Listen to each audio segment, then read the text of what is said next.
is in a meeting, and she might be coming in a little while. So now's the moment for you to be curious and come with your questions to Tomas and to Fred.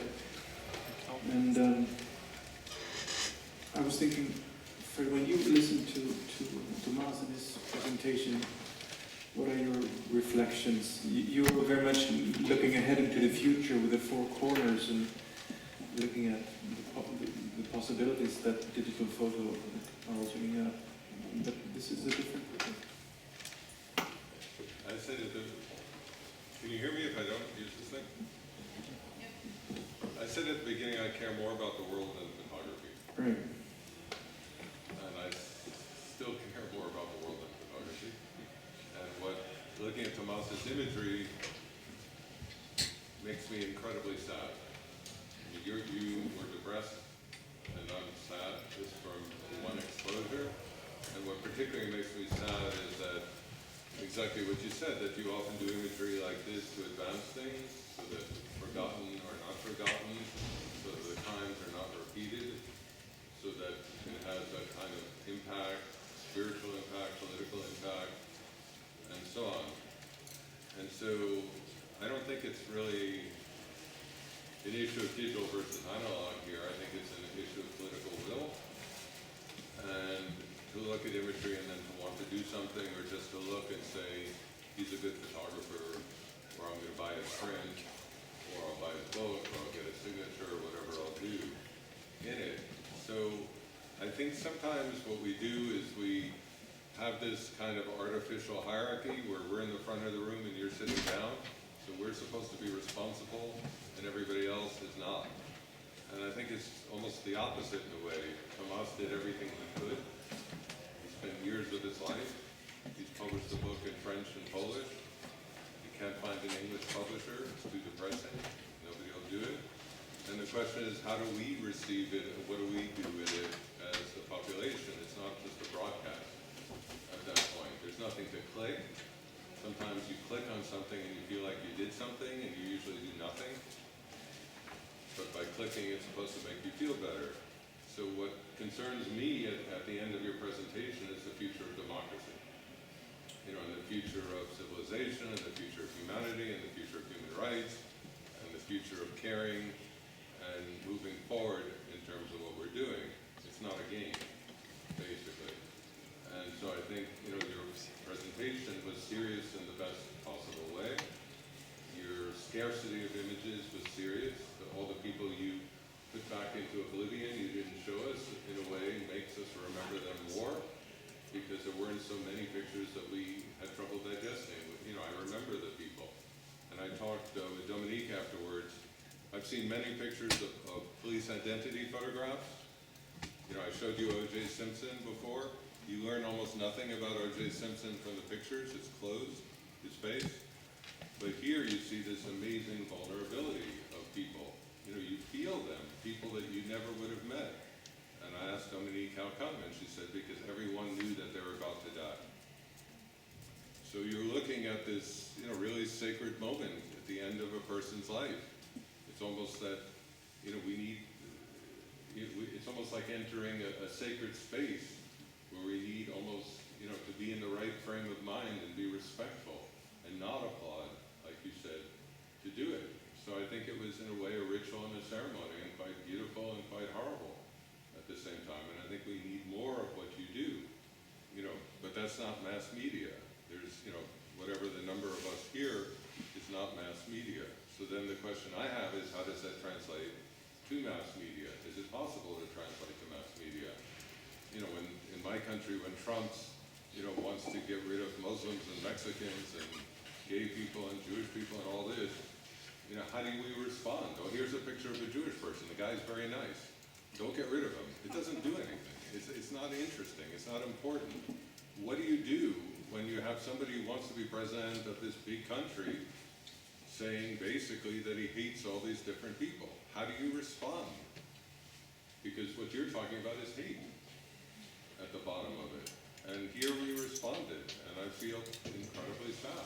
And I think it was an incredibly important day for me in my life. It changed do you respond in a mass media way? You know, what do you do with all that stuff? And to me, you know, that's what I think about that all the time, every day, in all kinds of situations. What do you do to change it?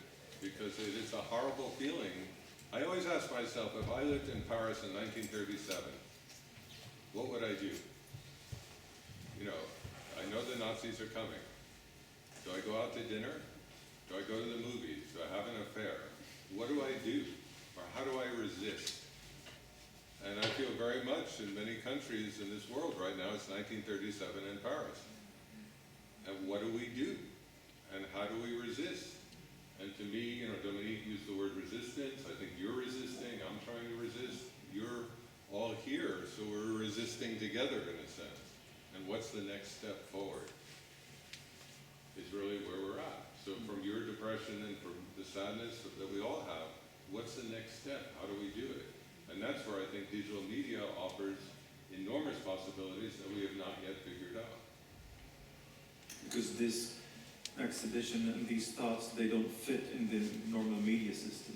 The normal media system runs by speed and quick clicks, and you can't... But it would be so disrespectful to the people killed to put it online and 4 hours later it's replaced by a cooking story or by a sports story or by... It would be so disrespectful to the people to just make it disappear quickly yet again. They already disappeared. I think there might be a few reasons at least why this is missing this transmission of such projects as mine and many other colleagues who want to resist. And this transmission to mass media. Come on, take the microphone so they can hear it. No? Does it work? Okay. One thing is for sure what we started, information revolution. It's paradoxical for me because I was born in communist country in Polish Republic, People Republic of Poland, and I was in the resistance against communists already in the 80s. And when the system fell down and censorship was abolished, we could finally talk about communist crimes in Poland. However, it was so late as 1890, because before it was completely forbidden, and caused repression to the person who tried to bring to public the truth about communist crimes, communist system. In 1989, it became possible, so we do. However, very soon we faced the problem that yes, we can talk now. But not many people want to listen anymore to this. Because I think that this is because of this revolution, information revolution. There are so many offers, there is so much flow of information on many different medias and channels, and beginning from our phones, which are now already also. So there is no place for such topics. Another thing might be the consumption, tendency of consumption, hedonistic tendencies in our civilization, that people don't want to listen to sad stories. As you said, they want to click and get satisfaction. Any thoughts or comments? Yeah, please. There's a microphone for you to right here, I think. Number 3. I think it's really interesting to think about how people maybe just don't want to engage with this stuff, and I think there's a huge population that don't, and they do want entertainment and they don't want to be depressed. But I guess for both people, how do you find the role of the artist in this as well? I think, you know, our world can be quite insular looking, and sort of move between different festivals, and, you know, photo books are sold to really a lot of other photographers, and I don't know, it's like, what is the role of the artist or the photographer in pushing this work out further and getting these audiences more engaged? I mean, if I walk into an art exhibition and I don't feel like I get it and I'm in this world, how does the person who's not anything to do with that world going to feel like they can get to grips with what this person is trying to articulate or trying to get across, even if it can be really, really important work? I guess I'm not sure if it's, you know, a question of like how we push artists to open up their practice and their work to a wider audience. But is that not a big part of the problem? There's many responses, and I think they're all valid. I don't think there's one response.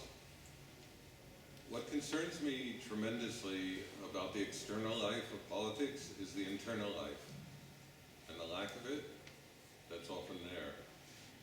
So I was saying to somebody before, but sitting on a park bench when I was young meant that you were alone. You could be sad, you could be depressed, it could be the end of everything, but you're alone. You're not checking your text message, you're not linked to anybody, nobody's going to find you. If you write a letter to somebody, they won't get it for a week. You're alone. And being alone can be tragic and sad, and could also be enriching and wonderful.